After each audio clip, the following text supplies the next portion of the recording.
are a guy that, for a lot of people, you sort of embody the idea of hardening your mind and figuring out a way to do things that most people think are impossible. You've sort of become that guy. How'd you become that guy? You know what? I grew up not that guy. They see me now as the guy that with his shirt off who can do 4,030 pull-ups in 17 hours, who can run 205 miles in 39 hours, who can do all this crazy shit. But what they don't understand is they don't understand the journey that it took me to get to this point.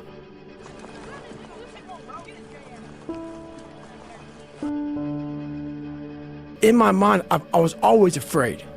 My whole life I was afraid, but I had this voice, this conscience that would always be battling me, saying, hey, you gotta get up and do something. I didn't want to do shit. And I have a big time learning disability because my dad didn't believe in us going to school. So when I went to school, my learning disability, I had social anxiety. I was just a jacked up kid from living in this tortured home. So all the insecurities I had when I was a kid with my father, it just got worse and worse and worse. And the shit haunted me. And that voice that I talked about, it kept talking louder and louder and louder, but I was doing nothing about it. From the age of 19 to the age of 22, I gained 125 pounds.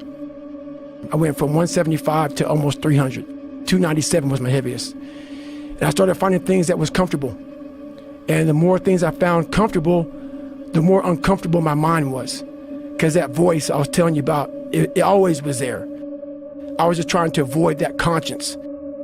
I wanted to be left alone from that conscience, and it wouldn't leave me alone. What changed, I watched this Discovery Channel show, Class 224. Class 224. You get treated like the absolute lowest form on earth, and you really got to find it within yourself to say, you know I can do it. I know I can finish it. I know I can do anything they throw at me. That's where it builds character. You find out if you got it in yourself.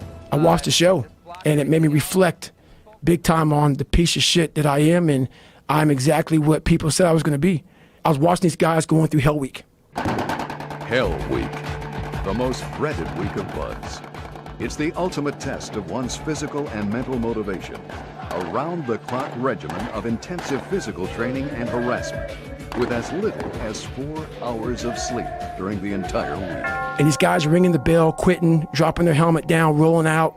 A lot of guys just leaving. And it made me reflect on my fears, my insecurities. And I saw real men, what I thought were real men who were staying, who were overcoming adversity, who were overcoming all these different things that I had blamed so many fucking people in my life, my dad, my mom for not being there, my learning disability, my skin color. And so I sat there for a while and I was like, no one's gonna fucking come to help me. No one's gonna fucking come to help me. It's fucking me against me, period. I had to man up. And I said, the first thing I gotta start doing is facing every fucking fear I have.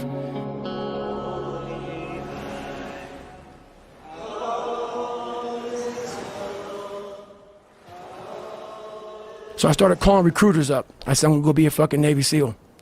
There's a weight and height limit to get in the military. And I was 6'1" and 297. And I called this guy named Steven Salgio, recruiter, up. And he said, hey, come on in. He saw me, put me through the weight standard, all this other stuff. And to get into the class I had to get into, I had to lose 106 pounds in less than 3 months. So I was like, fuck that, I can't do that. I grabbed my chocolate milkshake and went back to Ecolab, respray for cockroaches. I'm going back to work, man. This is my life.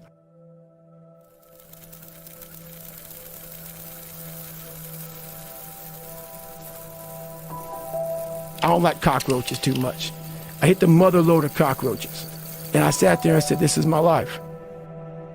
This ain't gonna be it for me. So I quit my job, got back in my Ecolab truck, and I went home. So my first run, when I decided to lose the weight, I was, like I said, 297. I was about 32% body fat. My idea was to run 4 miles for my first run. I didn't know how bad it's gonna fucking hurt me. I used to run before I was fat, and I was like, fuck it, I can do this. I ran a quarter mile and walked home. I walked home and sat on my couch and cried. I said, man, I can't fucking do this shit. I don't know what I'm gonna do. And my mind just kept fucking with me. And kept fucking, you're not good enough, man. This isn't for you, man. These guys are the baddest motherfuckers on the planet Earth. You're not that. How do you move forward? What it was, and it's kind of funny, I was obsessed with Rocky. And I would fast forward with the little VHS tapes to round 14. Round 14 fucked me up like nobody's business. Hard left and the right combination. What is keeping him up, Bill? I don't know. When Apollo Creed beat the fucking shit out of Rocky, beat the shit out of him, he kept fighting. He was a dumb fighter, couldn't read, couldn't write. That was me. He was in that corner, everybody was saying, stay the fuck down. Down, down, stay down. Apollo dancing around with his arms in the air. And him getting up, Apollo Creed raised his arms up in the fucking air, turned around, thought he won the fight. He turns around and sees this guy getting up, and it was the face of Apollo Creed that changed my life. The face of Apollo Creed. It was like, just by that motherfucker getting up, not winning, just by him getting the fuck up, Rocky had taken his soul. Had literally taken his soul. His head goes down, he looks at him like, what the fuck are you? I wanted to be that.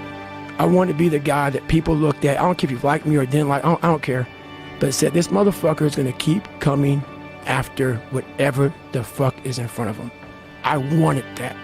I wanted that. I wanted that worse than anything in the world. I kept picturing me falling down and getting up. I wanted to feel something besides defeat. I wanted to just go the distance. I say what if a lot. It sounds corny and it sounds weak, but it's true.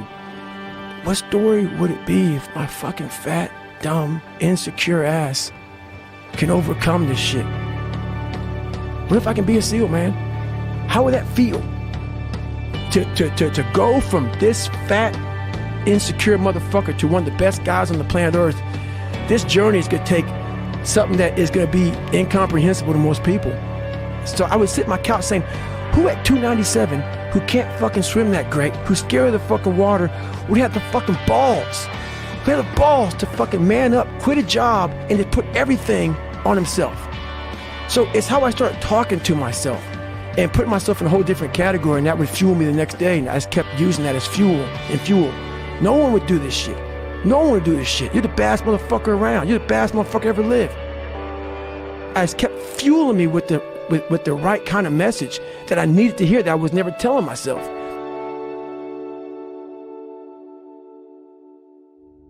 So it became from being defeated to like, man, all right, motherfucker, maybe tomorrow we can go 0.75. But I started realizing I can't run that far.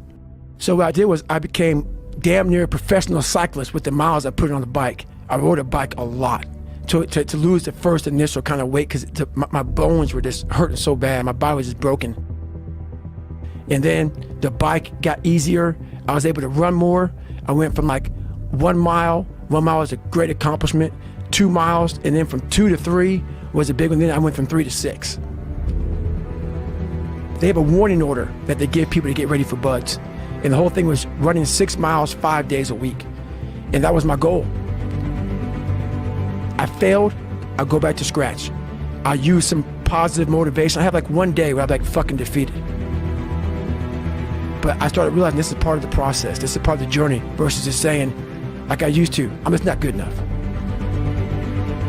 We always say that shit. I'm just not good enough, and then we try something else. I'm gonna fucking make myself good enough. And that became my mentality. I had to invent a guy that didn't exist. I had to invent a guy that can take any pain, any suffering, any kind of judgment. I had to build this callous mind, and I built it through suffering. I built it through downright fucking just crushing myself. If it was raining outside at 3 o'clock in the fucking morning, if it was snowing, my instinct was, we gotta fucking go out there. Anything that was fucking horrible in my life that I would normally say no, that was inhumane to most people, I had to go do it. And I lost the weight. I went back to recruiter, I got into that class, and I went through 3 Navy SEAL Hell Weeks in 1 year. Only guy to ever be in 3 Hell Weeks in 1 year, to my knowledge. The first one I didn't make it through, the next 2 I did. I didn't stop anymore from there. And I started realizing through this process that the fucking mind is what you created. And I started opening different doors that I didn't think were even there, that I didn't think even existed. And the more doors I opened up, the more I started realizing that my potential is damn near endless. If anybody knows my life story, and I'll try to give you just a snippet of it, to get through where I'm at now, there's nothing but pride I have for myself that I can't really show people. Because I have this face that they see like, are you happy? What's wrong with you? You're missing the story, man.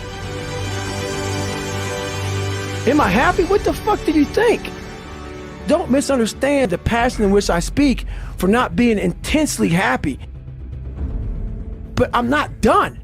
No, I have a lot more shit to do. A lot more shit to do.